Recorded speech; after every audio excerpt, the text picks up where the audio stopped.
Hello, welcome back to my channel, The English Corner, belajar bahasa Inggris mudah. Kembali ketemu, hari ini kita mau belajar tenses ya. Jadi ini akan agak membosankan. So that's why saya mau bahasnya satu tenses sampai habis. Jadi apa sih tenses itu? Tenses di dalam bahasa Inggris itu seperti time frame ya. Jadi yang mengatur waktu kapan kita ngomong atau kapan kita menceritakan satu kejadian atau satu peristiwa. Jadi kalau dalam bahasa Indonesia tuh ada dulu, ada kemarin, ada nanti, ada baru saja. Ya, jadi ada tahun depan, ada besok gitu. Kalau di dalam bahasa Inggris itu kita atur dalam tenses.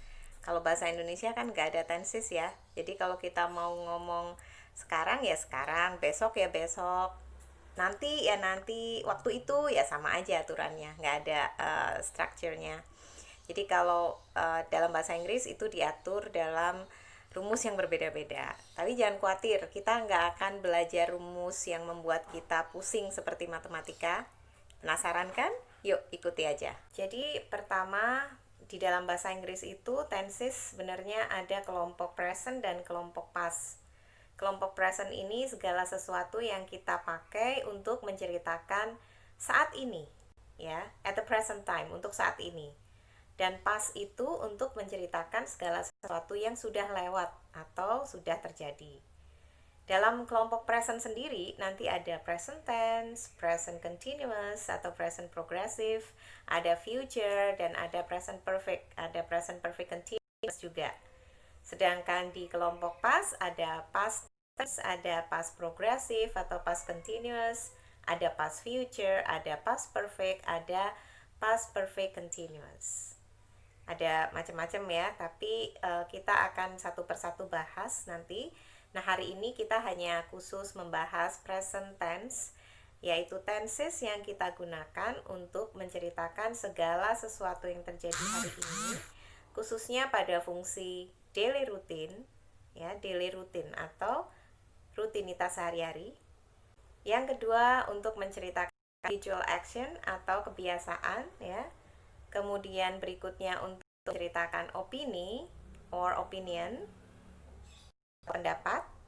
Kemudian fungsi yang berikutnya untuk menceritakan fact atau fakta. Ya, misalnya I like blue, I speak English, itu adalah fakta.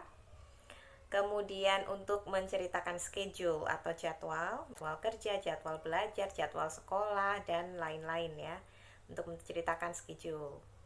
Kemudian untuk menceritakan general truth. Nah, general truth ini adalah kebenaran umum. Misalnya matahari selalu terbit dari timur dan tenggelam di barat. Nah, itu adalah general truth. Sungai Gangga itu ada di India, itu juga general truth ya. Untuk menceritakan kondisi seperti itu maka menggunakan present tense. Nah, di dalam present tense ini kita menggunakan yang namanya verb agreement untuk subjek he, she, dan it. Apa sih verb agreement itu? Verb agreement itu adalah verb yang di belakangnya ditambah akhiran s atau es atau di belakangnya berubah menjadi ies. Misalnya dari eat menjadi eats, watch menjadi watches, ya, kemudian study menjadi studies. Nah, itu adalah beberapa contoh verb agreement. Hanya untuk he, she, dan it ya, dalam tenses present tense. Jadi misalnya kalau kita bilang I eat noodle, itu kalau subjeknya kita ganti he menjadi he eats noodle, harus jelas s-nya. Kalau kita mau bilang I watch TV, subjek diganti he menjadi he watches TV, harus jelas is-nya ya. Atau he studies English, bukan he study English tapi he studies English, seperti itu. So, ada aturan-aturan kapan sih kita harus nambah S, kapan ditambah IS, kapan dirubah menjadi IES. Yang akan saya bahas pertama kali kata kerja yang diakhiri dengan IS dulu ya. Jadi ada beberapa kondisi yang harus Anda hafalkan. Yang pertama, kata kerja yang berakhiran dengan SS. Misalnya kiss menjadi kisses, He kisses his girl. Dia mencium pacarnya atau gadisnya gitu ya. Kemudian yang kedua, kata kerja yang berakhiran dengan sh. Misalnya wash menjadi washes. Dalam kalimat she washes her clothes.